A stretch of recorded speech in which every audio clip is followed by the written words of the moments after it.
victory of Barry Frame Hawkins. 18. Unless something that I can't foresee happens, he's going to be in the semi-final. How quickly things changed. It was only yesterday morning that Ding Junhui was the new favourite for the tournament. Well, Barry Hawkins had other ideas about that, John, didn't he? And it has to be said, he's done a real professional job on Ding Junhui in this match. Very, very hard match player.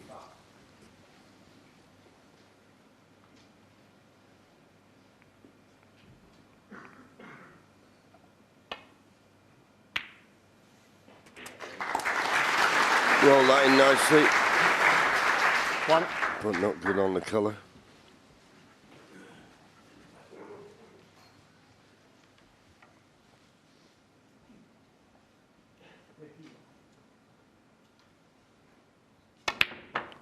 Well, he could just enough for the pink. That was a tremendous shot. But not landed on a red nicely. 7.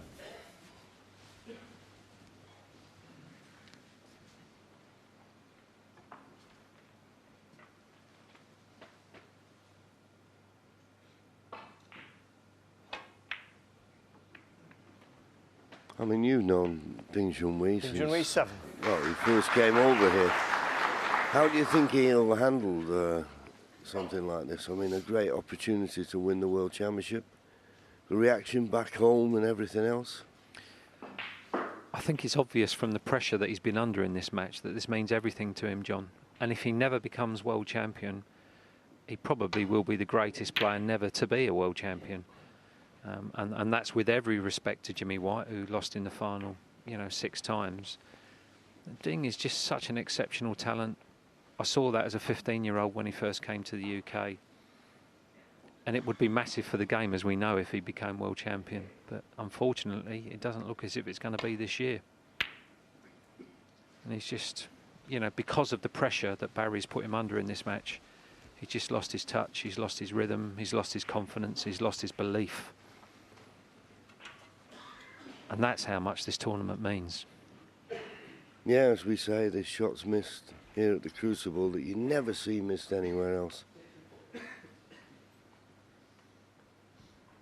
If you're playing well, it's a delight to be in it, the arena, but if you're not doing the business, that is the loneliest seat in the world. You must be so disappointed.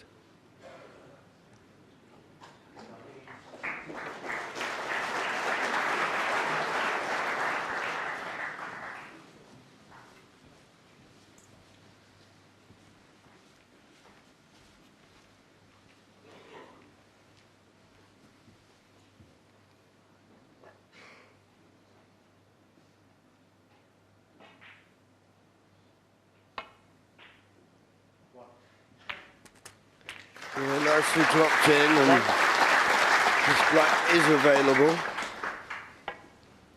But if he's straight on it, it's going to be a tough pot to get the black and get position on the next red. Couldn't be much straighter.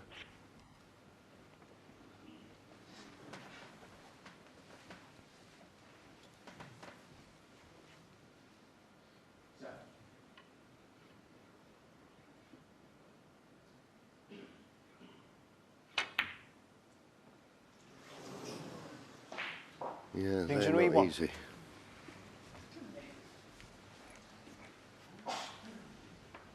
As soon as it hits that top cushion, you just know it's not going to drop.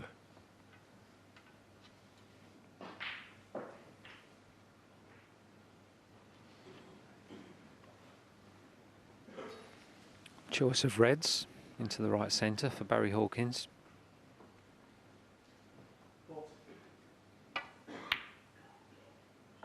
That's very solid. An excellent pot. 1. Slightly unfortunate not to finish on the black. And we've seen a lot of browns missed into the centres this week, especially when players are just off straight and have to play with pace. So these shots are never easy. but perhaps not quite so difficult when you're 12-5 in front. Well, he punched that in. He didn't make it look too difficult, did he? But that's been the play that 5. Barry has produced. And an excellent, look at the point score difference now. 1,002 points scored against Ding Junhui's 628.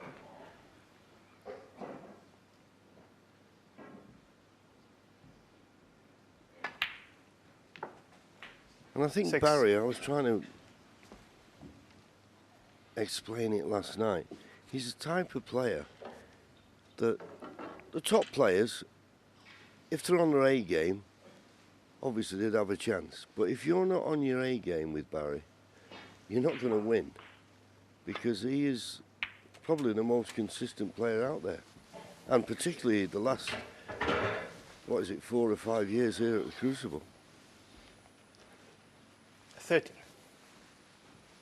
Yes, absolutely, John. Barry's record at the Crucible over the last 5 years is incredible.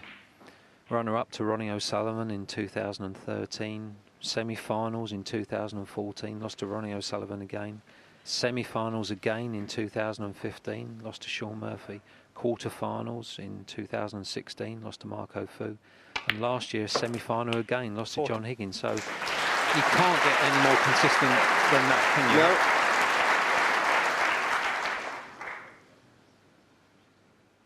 Takes a good one to beat Barry. And of course, when he did get to the final, he came up against Ronnie O'Sullivan in sparkling form. 20. So there you see, from this position now, needs another 48 points to book his place in the semi-final.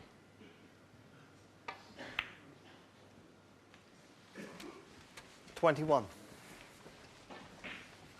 The angle he's got on the black, he'll play a little cannon into those 3 reds. Just a gentle cannon, just to release them.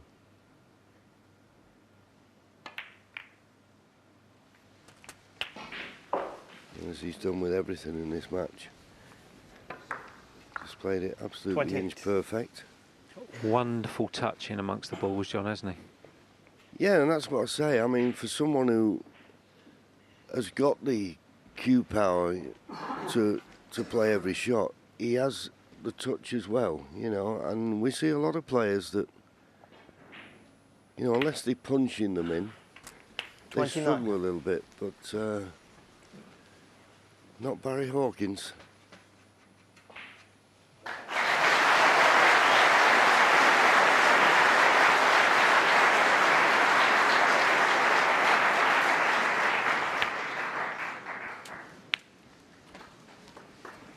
Decided to nudge that red, playing the run through. 36. But as I said earlier, he's so reliable in these positions, you just don't fancy him to miss anything easy.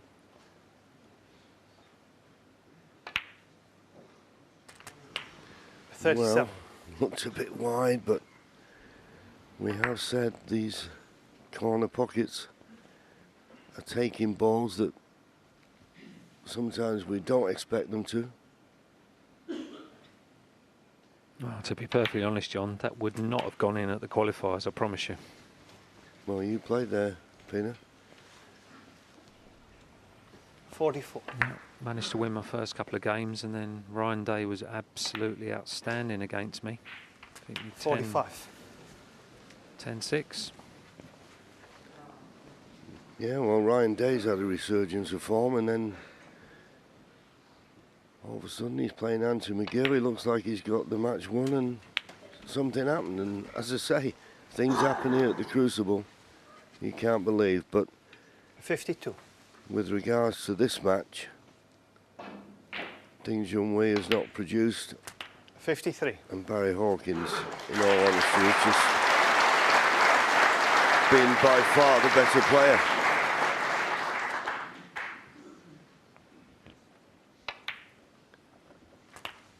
And the interesting thing about this match, if we look at the tournament statistics, the pot success just looking for this red and a black to get to snooker is required. 61. Tournament pot success, look at that. Ding 92%, Barry Hawkins 90%. But in this match, it's been Barry Hawkins 92% and Ding down to 88%, and that's made all the difference. And in goes the black, puts Barry now 60 points in front with just 59 remaining. 68. And you just get the feeling that Ding Junhui will be in his seat now thinking, well, roll this red in. I've had enough of this. It's sad. Another false dawn, you could say. And that means 69. that Ding Junhui will not come back to the table. And the 2018 Betfred World Championship has gone again. Such a talent. And when Ronnie O'Sullivan was knocked out, 76. they made him favourite. But another false storm 77. and a disappointing performance, it has to be said, in this match. But take nothing away from Barry Hawkins. He's played rock solid match play. And it'll take a good one. It'll take a player at the top of his game to test him. 83.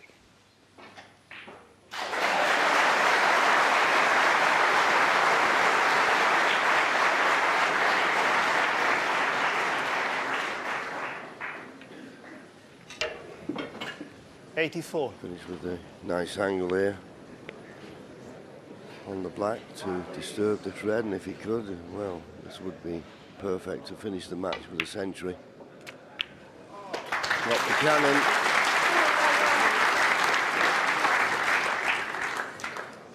$91.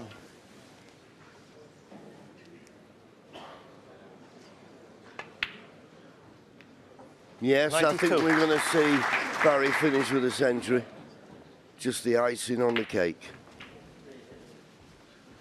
Already had 63 centuries so far. 97.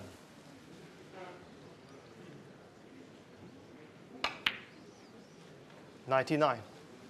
And Barry has already made 5, so if he can get this, he'll be the first player to reach 6 centuries in the tournament 102. individually. Wonderful, absolutely wonderful. Ton out, we love him, and a little smile from Barry. It's a lovely way to finish. 106.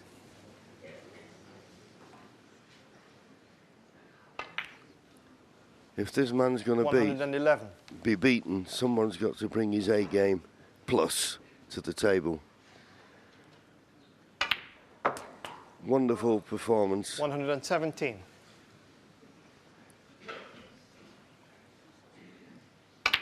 Looked away. 17 frame match. And that was a superb performance. And Ding Junhui, fair play, gives him a warm handshake. Ding Junhui will be leaving the arena now very, very disappointed. But Barry Hawkins has a semi-final to look forward to, and who's to say where it will end. But he beats Ding Junhui. His tournament's over by 13 frames to 5. Wow, what an amazing performance from Barry Hawkins. That's all you can say. He's been absolutely outstanding in this quarter-final, disposing Ding Junhui. And many pundits, I won't name them because they're good friends of ours, they're on our team, said that this was Ding's year. You know, he's a world-class player. I think most people just cannot believe he's not won a world championship. But it just goes to show how difficult it is to win a world championship. He's been beaten by a top-class player playing at the top of his game. We're hoping to get Barry in, by the way. He's going to come straight into our studio for a little chat as well. What happened to Ding Junhui, though, over the course of this match? It's just pressure.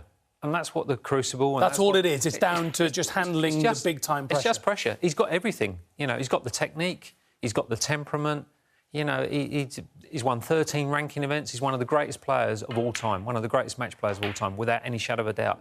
But he's also playing one of the best match players in the modern-day era, whose record at the Crucible over the last 5 years is absolutely amazing. You know, Barry Hawkins would be a very worthy world champion, but so would everybody left in this tournament. True. They're all great players. Absolutely, and he came very close in 2013 as well. Congratulations, Barry. Well done. Cheers, Quick Quick morning. Nicely. Yeah. All done. All Yeah, done. nice. You're playing so beautifully, Barry. Do you honestly get the feeling that this may be your year?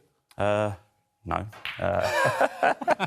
You've just beaten yeah. Ding 13-5. Yeah, I know. I'm in the semis, but still such a long way to go, and there's still some great players left. Halfway through, as Stephen Hendry would halfway used to through. say. So Yeah. I'm not getting too excited. I've been here before, and I know what it's like to go out there and play terrible, so that can happen at any time. And yeah, I mean, so I'm not getting too ahead of myself. I can tell. Yeah, no, exactly. So can I'm the viewers. obviously over the moon. You know, I'm over the moon to get through. Great to performance, to that. beat Ding and play. I thought I played pretty well for. Super and solid. he sort of like I felt like he gave up at the end there. Did you get that feeling last night? No, not really. I thought I punished him every time he made a mistake, and when someone's doing that against you, it's easy just to start missing a few. And yeah, I managed to keep him under a bit of pressure because he hadn't been under any pressure up until then, really. So there's a lot on his shoulders as well. So yeah, I managed to keep him under it, really. And was that the thinking as well when you stepped out? This I was talking to Steve Davis yesterday about, is that he was saying that you can just feel the atmosphere around the Crucible when it comes to quarterfinals and semi-finals. It does change, and you know all about that as well, Peter, as well. And what Steve was saying, that you've just got to try and stay in front of your opponent in these 3 session matches.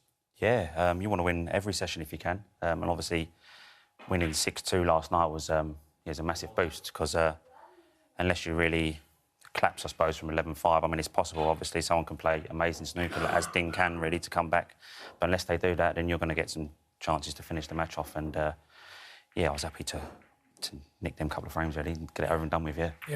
And also, I just want to ask you as well, the very fact that people often talk about the names like Mark and Ronnie and Selby, that they are the tournament favourites, and Ding as well. So when we lost those names, Mark's still here, of course, but when we lost those, people are saying Ding's going to win it. People on our team as well, Ding's the favourite. Do you hear that? Or do you blank that out completely? Just try and ignore it because, it's just... People just get ahead of themselves, I think. Obviously, Ding was the favourite and he's a great player, but you can't write off anybody in this tournament at this stage, you know, quarterfinals. They're all great players, so anyone can put in a good few performances over them sessions and turn anyone over, if you like, really. So, yeah, people, I think sometimes just get a bit carried away. Like I say, I try and ignore it all, really, and just carry on playing snooker and see what happens, really. Yeah. How impressed have you been? Barry's just gone through the gears. You know, I was watching him hitting the ball in practice, this morning. It's just so smooth. He's got such a brilliant technique. You know, there's not a lot that can go wrong with his technique. Really? He's keeping nice and still. You know, he's got a great backswing. It's the ball super smooth. And as John Virgo was saying in commentary there, it's so important to be able to hit the ball like that on these cloths. So many players can hit the ball a bit too firm under pressure. You can't do it on these cloths. You can't do it under pressure consistently on these cloths. You look at the way that Barry hits the ball, the way that Mark Williams hits the ball, you cannot time the ball any better than that. And it's exactly the sort of technique you need for these championship cloths. And just one thing, I was watching a bit of the snooker and a bit of the football yesterday evening in a local bar, and you were steamrollering Ding last night, and this guy turned around to me and said, "This Hawkins fella, he can play, can't he?" So you got the thumbs up from a football fan who likes his snooker, thumbs up from a local Sheffield lad. So there we are. Cheers, mate. Great to see you. Well done, Barry. Thank you very much indeed. So